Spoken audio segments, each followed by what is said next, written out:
नमस्कार दोस्तों, मैं हूं शिवांशु सिंह और आपका स्वागत है all in one GS classes में। आज हम डिस्कस करेंगे फरवरी मंथ के 50 बेहद महत्वपूर्ण प्रश्नों को और लगाएंगे इस पे एक महत्वपूर्ण टेस्ट सीरीज़।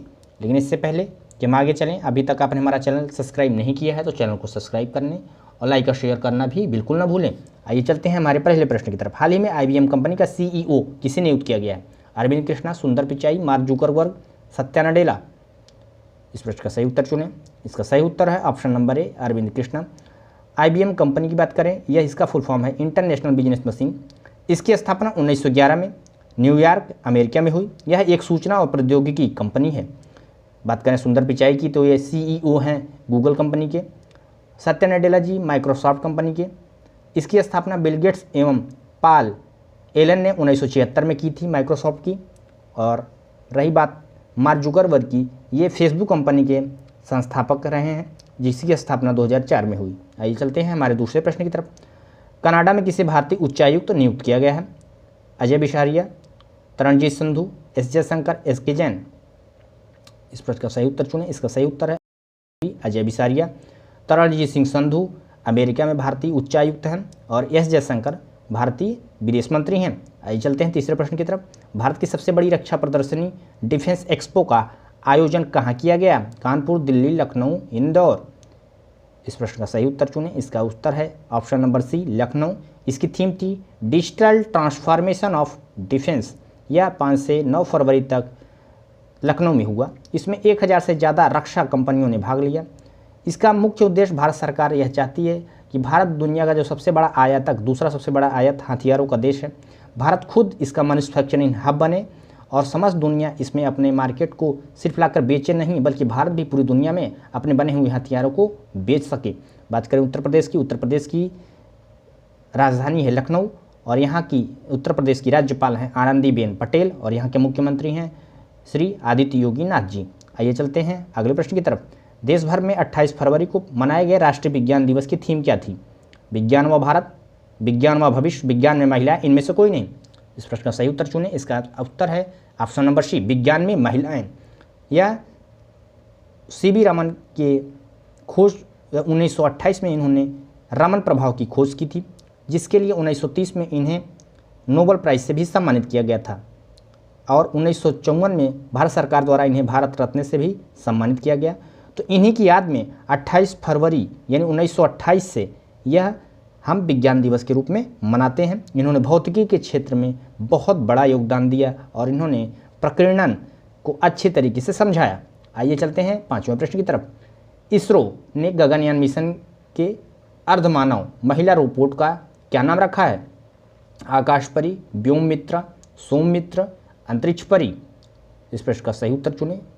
इसका ऑप्शन नंबर सही है बी, व्योम मित्र। व्योम जो कि संस्कृत शब्द से बना है, इसका हिंदी अर्थ होता है अंतरिक्ष और प्लस मित्र माने यानी दोस्त, यानी अंतरिक्ष की जो दोस्त है। 2021 में अंतरिक्ष में मानव रहित विमान यान इसरो के द्वारा भेजा जाएगा, जिसमें हाफ ह्यूमनाइड यानी कि महिला रोबोट अंतरिक्ष में भी पहले भेजी जाएगी और यह अंतरिक्ष में जो चुनौतियां होती हैं उसकी सारी जानकारी इकट्ठा करेगी, क्योंकि इसरो 2022 में GSLV मार्क 3 से 3 से 4 लोगों को यह अंतरिक्ष में भेजेगा, जो कि 400 किलोमीटर ऊंचाई पर धरती का चक्कर लगाएगा। इससे पहले यह कारनामा करने का रिकॉर्ड रूस, चाइना और अमेरिका का है। यदि भारत इस मिशन में सक्सेसफुल रहता है तो दुनिया में भारत चौथा स्थान प्राप्त कर लेगा। आइए चलते हैं छठवें प्रश्न की तरफ। ग्रीन पीस इंडिया द्वारा जारी रिपोर्ट के अनुसार भारत का सबसे प्रदूषित शहर कौन सा है? शहर कौन सा है? नोएडा, पटना, झरिया, वाराणसी। इसका सही उत्तर है ऑप्शन नंबर सी, झरिया, जो कि झारखंड में स्थित है। सबसे कम प्रदूषित शहर की बात करें तो मिजोरम में लुंगलेई। बात करें टॉप 10 प्रदूषित शहरों की, जिसमें से 6 उत्तर प्रदेश के हैं, जिसमें नोएडा, गाजियाबाद, बरेली, इलाहाबाद, मुरादाबाद और फिरोजाबाद। आइए चलते हैं अगले प्रश्न की तरफ। सदगुरु जग्गी वासुदेव द्वारा लिखित पुस्तक का विमोचन वेंकैया नायडू जी ने किया। इस पुस्तक का नाम क्या है? Death story, natural mind, corona defect, death and inside story.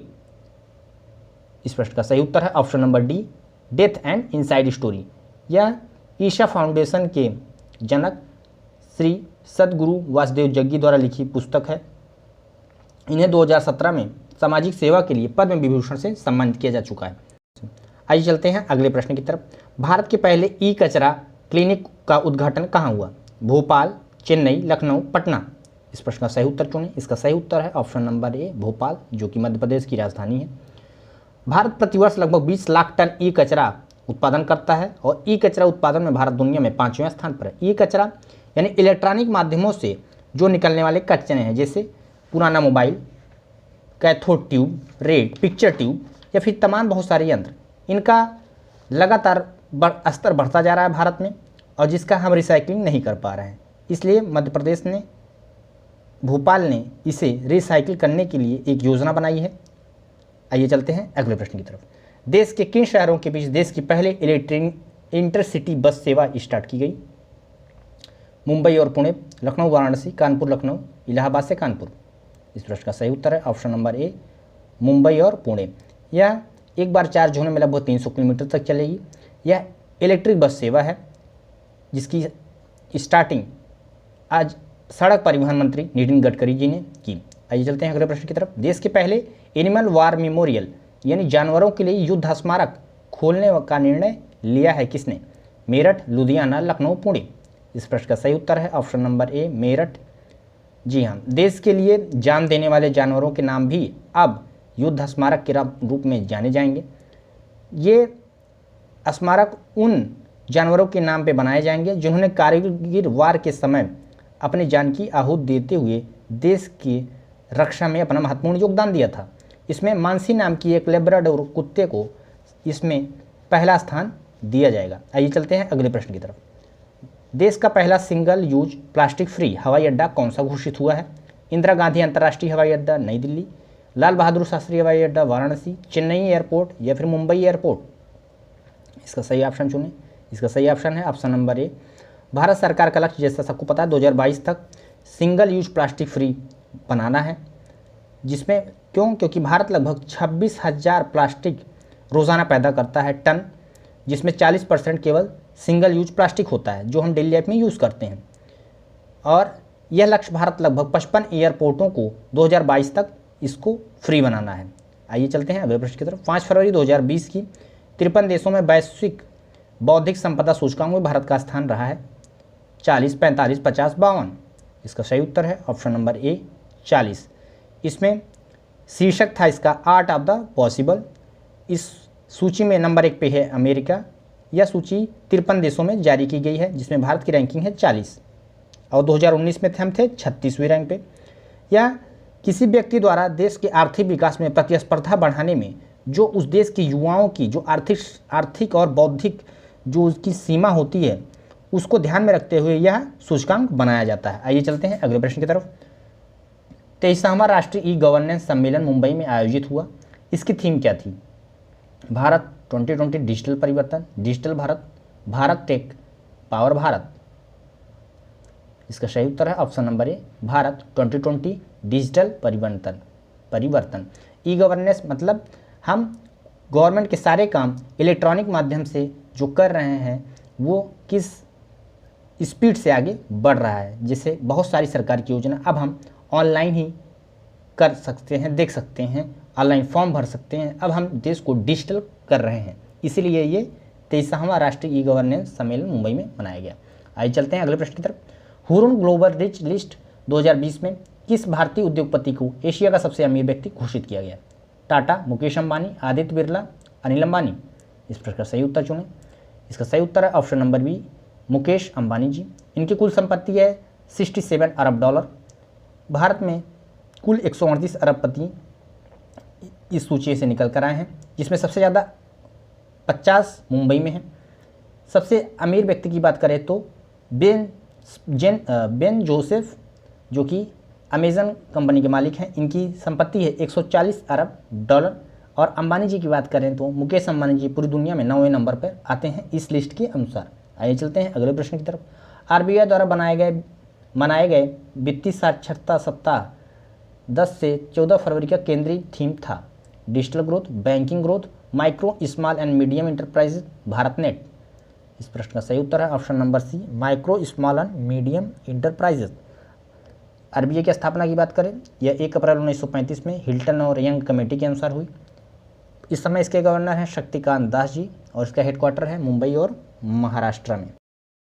चलिए चलते हैं अगले प्रश्न की तरफ। देश का पहला दिशा महिला पुलिस स्टेशन कहाँ खोला गया है? उत्तर प्रदेश, बिहार, आंध्र प्रदेश, सिलवासा। इस प्रश्न का सही उत्तर चुनें। इसका ऑप्शन सही है सी, आंध्र प्रदेश। आंध्र प्रदेश की राजमुंदरी में 52 महिलाओं को जो कि दिशा एक रेप पीड़िता लड़की की मृत्यु हो जाने के कारण यहाँ एक स्पेशल महिला पुलिस स्टेशन स्टार्ट किया गया है, जो कि महिला सुरक्षा के ध्यान में रखते हुए इसकी स्थापना की गई। बात करते हैं आंध्र प्रदेश की। आंध्र प्रदेश के मुख्यमंत्री हैं जगनमोहन रेड्डी जी और यहाँ के राज्यपाल हैं विश्वभूषण हरिचंदन जी। आइए चलते हैं अगले प्रश्न की तरफ। वर्ष 2020 की सर्वश्रेष्ठ महिला भारोत्तोलक कौन बनी है? अंकिता रैना, सुमन राव, मीराबाई चानू, मैरी कॉम। इस प्रश्न का सही उत्तर चुनें। इसका सही उत्तर है option number C, Mirabai Chanu. यहाँ 48 किलो भार वर्ग में एक वेट लिफ्टर हैं। ये इम्फॉल से बिलोंग करती हैं। इन्हें 2018 में खेल का सर्वोच्च पुरस्कार राजीव गांधी खेल रत्न दिया गया था। चलते हैं अगले प्रश्न की तरफ। फ्रांसीसी सम्मान night of the order of the arts and later से सम्मानित किसे किया गया? सोनिया गांधी, सुषमा स्वराज, संजना कपूर, अनिल कपूर। इस प्रश्न का सही उत्तर चुनें। इसका सही उत्तर है option number C, Sanjana Kapoor, जो कि शशि कपूर की बेटी हैं, जिन्होंने रंगमंच की दुनिया में अपना नाम करते हुए यह पुरस्कार दुनिया भर में अपने लिए जीता और अपने देश का नाम रोशन किया। चलते हैं अगले प्रश्न की तरफ। भारतीय बैंक संघ के सीईओ कौन बने हैं? अजय बिसारिया, सुनील मेहता, गगन शक्ति, टोनी सिंह।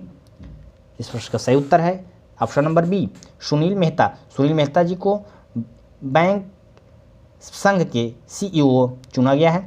इसकी स्थापना 1946 से हुई है। इसका मेन काम है बैंकिंग विकास और उसमें मजबूती देने के लिए समस्त बैंकों में एक समन्वय स्थापित करना। समन्वय मतलब समानता लाना। चलते हैं अगले प्रश्न की तरफ। दुनिया का सबसे बड़ा मेडिटेशन सेंटर कहाँ खोला गया? सारनाथ, तेलंगाना, कुशीनगर, प्रयाग।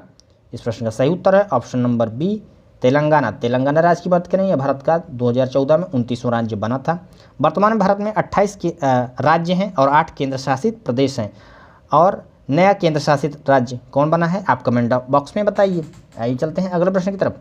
मेडागास्कर में आपदा राहत पहुंचाने हेतु नौसेना ने कौन सा ऑपरेशन चलाया था? मिशन 2020, ऑपरेशन वनीला, ऑपरेशन राहत, ऑपरेशन मेघदूत। इस प्रश्न का सही उत्तर चुनें। इसका ऑप्शन सही है option number B, operation vanilla, जो कि चक्रवात डायना नामक एक चक्रवात आया था, उसने बहुत तबाही मचाई थी, इसलिए भारत सरकार ने यह ऑपरेशन मेडागास्कर के लिए चलाया था। बात करते हैं मेडागास्कर। तो मेडागास्कर ग्रीनलैंड के बाद दूसरा सबसे बड़ा आइलैंड समूह है। आइए चलते हैं अगले प्रश्न की तरफ। एशिया प्रशांत रीजन के central banker of the year 2020 कौन चुने गए हैं? Raghuram Rajan, Shaktikanta Das, Y Reddy, NK. सिंह। इस प्रश्न का सही उत्तर है option number B, Shaktikanta Das, जो कि वर्तमान में भारतीय रिजर्व बैंक के गवर्नर हैं। और पूरे वर्ल्ड की बात की जाए तो global centre banker of the year चुने गए हैं सर्बिया के जोगोर वांका ताबाकोवी। आइए चलते हैं 23वें प्रश्न की तरफ। ऑस्ट्रेलिया के एलन वार्डर पुरस्कार 2020 किसे चुना गया है? David Warner, Aaron Finch, Steve Smith, Michael craft. इसका सही ऑप्शन है ऑप्शन नंबर ए, डेविड वार्नर। बात करते हैं ऑस्ट्रेलिया की राजधानी है कैनबरा और ऑस्ट्रेलिया के प्रधानमंत्री हैं स्कॉट मॉरिसन और एक ऑस्ट्रेलिया डॉलर लगभग इंडिया के 48 रुपये के बराबर होता है। आइए चलते हैं अगले प्रश्न की तरफ। देश के किस विश्वविद्यालय ने हाल ही में किन्नरों को मुक्त शिक्षा देने की घोषणा की? दिल्ली विश्वविद्यालय, इलाहाबाद विश्वविद्यालय, राजर्षि टंडन मुक्त विश्वविद्यालय, BHU। इस प्रश्न का सही उत्तर है ऑप्शन नंबर सी, राजर्षि टंडन मुक्त विश्वविद्यालय। यह उत्तर प्रदेश में स्थित है। जैसा सबको पता है शिक्षा का अधिकार अब एक मौलिक अधिकार है, तो इसके तहत अब किन्नरों को भी विश्वविद्यालय मुफ्त शिक्षा के लिए काम कर रहे हैं। बात की जाए देश की पहले विश्वविद्यालय की जिसने किन्नरों के लिए एक अलग यूनिवर्सिटी खोलने की घोषणा की है, इसकी सही जगह है कुशीनगर। कुशीनगर में हम देश का पहला किन्नर यूनिवर्सिटी खोलेंगे। आइए चलते हैं अगले प्रश्न की तरफ। बिग बॉस 13 का विजेता कौन घोषित हुआ? सिद्धार्थ शुक्ला, अजय विश्वास, अनूप जलोटा, खेसारी लाल यादव। इस प्रश्न का सही उत्तर है ऑप्शन नंबर ए, सिद्धार्थ शुक्ला। आइए चलते हैं अगले प्रश्न की तरफ। अंतर्राष्ट्रीय ओलंपिक कमेटी में दुनिया का नंबर 1 बॉक्सर कौन बना? अमित पंघाल, मैरी कॉम, विजेंदर सिंह, इनमें से कोई नहीं। इस प्रश्न का सही उत्तर है ऑप्शन नंबर ए, अमित पंघाल। अमित पंघाल को ओलंपिक कमेटी ने दुनिया का नंबर 1 बॉक्सर घोषित किया। बात करते हैं विजेंद्र सिंह। विजेंद्र सिंह भी एक पेशेवर बॉक्सर हैं। और मैरी कॉम को तो सभी जानते हैं। आइए चलते हैं अगले प्रश्न की तरफ। दुनिया का सबसे उम्रदराज जीवित पुरुष की हाल ही में मौत हुई। Suleman, Tenzing, Matt Henry, Chitetsu Watanabe. सही ऑप्शन चुने। इसका सही ऑप्शन है option number D, Chitetsu Watanabe. ये जापान से बिलोंग करते थे। 112 वर्ष की उम्र में इनकी मृत्यु हुई। आइए चलते हैं अगले प्रश्न की तरफ। Laureus sport of the year पुरस्कार के विजेता कौन बने? लुइस हैमिल्टन, लियोन मेसी, दोनों, या फिर इनमें से कोई नहीं? इस प्रश्न का सही उत्तर चुनें। इसका सही उत्तर है ऑप्शन नंबर सी, दोनों। बात करते हैं लुइस हैमिल्टन की। ये फार्मूला 1 रेसर हैं जो कि ब्रिटेन के हैं। और लियोन मेसी एक महान फुटबॉलर हैं जो कि अर्जेंटीना से बिलोंग करते हैं। आइए चलते हैं अगले प्रश्न की तरफ। दुनिया का सबसे बड़ा क्रिकेट स्टेडियम कहाँ बनकर तैयार हुआ अभी? लंदन, अहमदाबाद, लखनऊ, पुणे। इस प्रश्न का सही उत्तर है option number B, Ahmedabad. Sardar Patel stadium, जिसे मोटेरा स्टेडियम के नाम से जाना जाता है, इसका उद्घाटन तब हुआ जब नरेंद्र मोदी जी ने अमेरिका के राष्ट्रपति का स्वागत इसी स्टेडियम में किया। और इसमें एक प्रोग्राम रखा गया था जिसका नाम था नमस्ते ट्रंप। बात करते हैं लखनऊ की। लखनऊ में अब नए स्टेडियम जिसका नाम रखा गया था इकाना, लेकिन इसका नाम बदलकर अब Atal Bihari Vajpayee international stadium, cricket stadium नाम रख दिया गया। ये चलते हैं अगले प्रश्न की तरफ। 13 फरवरी को मनाया गया रेडियो दिवस की थीम क्या थी? रेडियो और विविधता, रेडियो बेस्ट, सुन रेडियो, बजाओ रेडियो। 13 फरवरी को रेडियो दिवस मनाया गया था। इसकी थीम क्या थी? इसका सही उत्तर है ऑप्शन नंबर ए, रेडियो और विविधता। बात करते हैं रेडियो, तो रेडियो की खोज की थी मार्कोनी ने, आविष्कार किया था और इसकी स्थापना बात की जाए रेलवे ऑल इंडिया रेडियो की, तो 23 जुलाई 1927 को मुंबई में हुई। 1957 से इसका नाम बदलकर आकाशवाणी रख दिया गया। ये चलते हैं अगले प्रश्न की तरफ। हाल ही में फुटबॉल के 1000 मैच खेलने वाला दुनिया का पहला फुटबॉलर कौन बना? Lionel Messi, Cristiano Ronaldo, Neymar, इनमें से कोई नहीं? इस प्रश्न का सही उत्तर है option number B, Cristiano Ronaldo, जो कि पुर्तगाल के एक महान फुटबॉल खिलाड़ी हैं। बात करते हैं लियोन मेसी की। ये अर्जेंटीना के हैं। नेमार ब्राज़ील के हैं। और ये यूरोप लीग में लगातार 11 गोल करने वाले क्रिस्टियानो रोनाल्डो ने हाल ही में विश्व रिकॉर्ड बनाया है, जो कि दुनिया के नंबर 1 खिलाड़ी बन गए हैं। लगातार इन्होंने यूरोपीय लीग में 11 गोल किए थे। चलिए चलते हैं अगले प्रश्न की तरफ। ESPN की वर्ष की सर्वश्रेष्ठ महिला खिलाड़ी कौन रही? PV सिंधु, साक्षी मलिक, दीपा मलिक, मीराबाई चानू। इस प्रश्न का सही उत्तर है ऑप्शन नंबर ए, PV सिंधु। लेकिन इसमें और कुछ भी जानते हैं। इसमें एक ऑप्शन है दीपा मलिक। दीपा मलिक के बारे में थोड़ा जानते हैं। 2019 में इन्हें बजरंग पुनिया के साथ राजीव गांधी खेल रत्न अवार्ड दिया गया। यह सोनीपत हरियाणा से बिलोंग करती हैं। यह शॉट पुट जेवलिन थ्रो की खिलाड़ी हैं। इन्हें 2016 में पैरा ओलंपिक में रजत पदक शॉट पुट में प्राप्त हुआ था। आइए चलते हैं अगले प्रश्न की तरफ। ग्लोबल फ्लोरेंसिक इंडियन इंडेक्स यूनिसेफ ने हाल ही में जारी किया। इसमें भारत की रैंकिंग क्या है? 131, 120, 140, 150। इस प्रश्न का सही उत्तर चुनें। इसका सही उत्तर है ऑप्शन नंबर ए, 131। यह रिपोर्ट बच्चों को खुशहाल जीवन देने के लिए दुनिया के 180 देशों में भारत की रैंकिंग 131वीं दी गई है। इस रैंकिंग में बच्चों के बढ़ने, उनके गरीबी, उनके मातृ शिशु पालन, उनके स्वास्थ्य और उनके जन्म मृत्यु दर और उनमें आत्महत्या जैसी तमाम चीज़ों को ध्यान में रखते हुए 5 साल से कम उम्र के बच्चों पर जो सर्वे होता है उसमें यह रिपोर्ट हर साल प्रेजेंट की जाती है।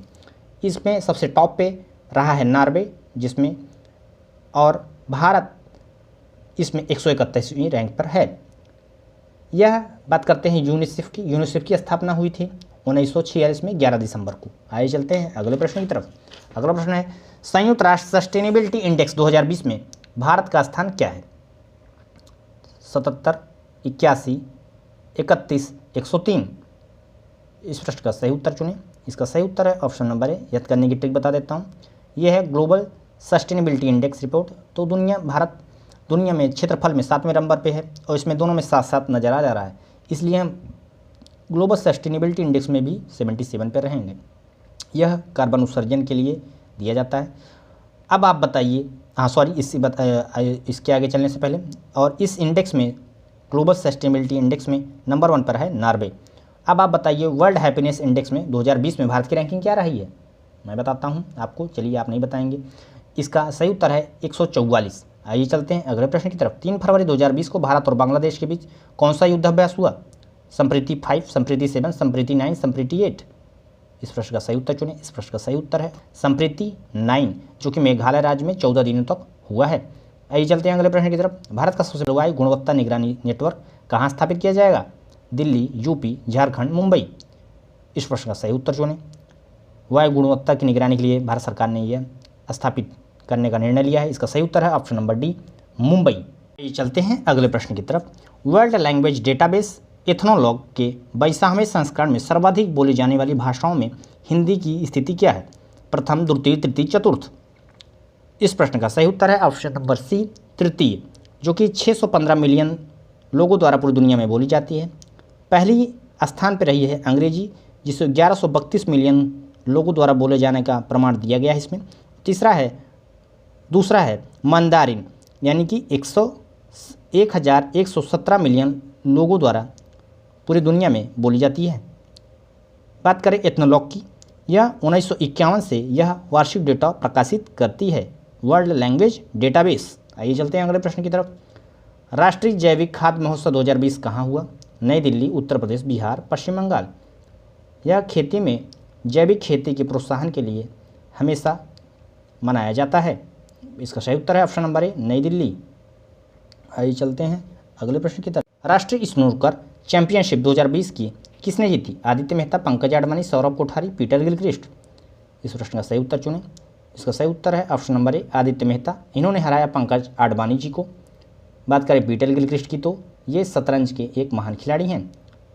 आइए चलते हैं अगले प्रश्न की तरफ। राष्ट्रीय खेल 2022 का शुभंकर क्या होगा? क्लाउडेड तेंदुआ, जंगली भालू, पोलर बियर, गैंडा। इस प्रश्न का सही उत्तर है ऑप्शन नंबर ए, क्लाउडेड तेंदुआ। यह प्रतियोगिता मेघालय राज्य में खेली जाएगी 2022 में। बात करते हैं 36वें राष्ट्रीय खेल की, तो यह गोवा में 20 अक्टूबर से लेकर 4 नवंबर तक खेला जाएगा। यह इसका शुभंकर है रूबी गुला थोटेट बुलबुल। आइए चलते हैं अगले प्रश्न की तरफ। रामायण एक्सप्रेस किन शहरों से होकर गुजरेगी? किन जगहों से? अयोध्या, सीतामढ़ी, रामेश्वरम, इनमें से सभी। इसका सही उत्तर है ऑप्शन नंबर डी, सभी। इसमें 10 कोच रहेंगे। भगवान राम से जुड़े लगभग 14 प्रमुख स्थलों को आपको दर्शन कराया जाएगा इस रामायण एक्सप्रेस के द्वारा। आइए चलते हैं अगले प्रश्न की तरफ। दुनिया की सबसे बड़ी कोच निर्माता फैक्ट्री कौन बनी है? Integral coach factory, DLW, Raebareli coach factory, इनमें से कोई नहीं। रेल में जो डिब्बे बनाए जाते हैं उस फैक्ट्री का नाम क्या है, जो दुनिया में सबसे ज़्यादा रेल के डिब्बे बनाती है? इसका सही उत्तर है ऑप्शन नंबर ए, इंटीग्रल कोच फैक्ट्री, यानी ICF। बात करते हैं DLW की, तो यह DLW यानी कि डीजल लोकोमोटिव वर्क्स, यह वाराणसी में स्थित है, जो कि रेल के इंजन बनाने के लिए विख्यात है। आइए चलते हैं अगले प्रश्न की तरफ। 2 फरवरी 2020 को मनाए गए विश्व आर्द्र भूमि दिवस की थीम क्या थी? आर्द्र भूमि और जैव विविधता, आर्द्र भूमि व जल जीवन, या इनमें से कोई नहीं। इस प्रश्न का सही उत्तर है आर्द्र भूमि और जैव विविधता।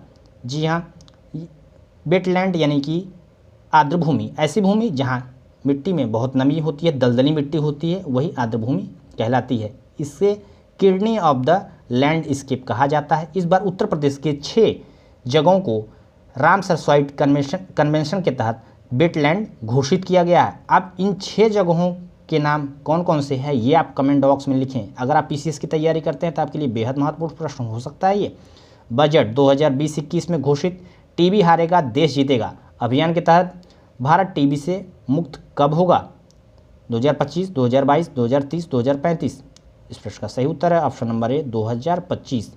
बात करते हैं टीबी की, तो टीबी माइकोबैक्टीरियम ट्यूबरकुलोसिस बैक्टीरिया के द्वारा होता है। टीबी को यक्ष्मा, तपेदिक क्षय रोग या MTB के नाम से जाना जाता है। यह बहुत सारी प्रकार की होती है, इससे हमसे नहीं मतलब है। इससे बचाव के लिए BCG का टीका लगता है। BCG का फुल फॉर्म है बैसिलस कॉलमेट गुएरिन, जो 2 साइंटिस्टों के नाम पर रखा गया है जिन्होंने इसकी वैक्सीन बनाई थी। आइए चलते हैं अगले प्रश्न की तरफ। 1 फरवरी 2020 को केंद्रीय बजट 2020 की थीम क्या थी? उम्मीदों का Bharat, innovative development, economic development caring समाज या सभी? इस प्रश्न का सही उत्तर है ऑप्शन नंबर डी, सभी। ये तीनों थीम थी इस बार की। थीम जरूर याद रखिएगा इस बार बजट की।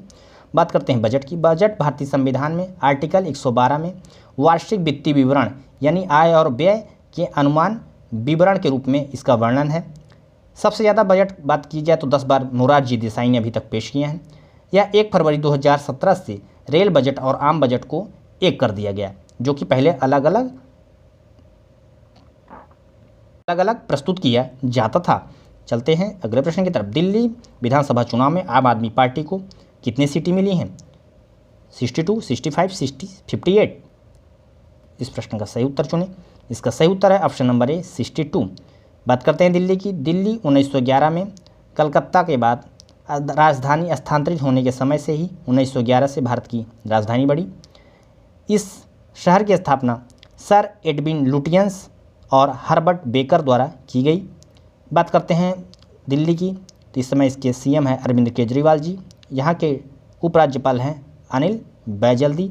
और दिल्ली को राष्ट्रीय राजधानी क्षेत्र के रूप में एक केंद्र शासित प्रदेश माना जाता है। आइए चलते हैं अगले प्रश्न की तरफ। आरबीआई ने किसे धनलक्ष्मी बैंक के प्रबंध निदेशक व सीईओ नियुक्त किया है?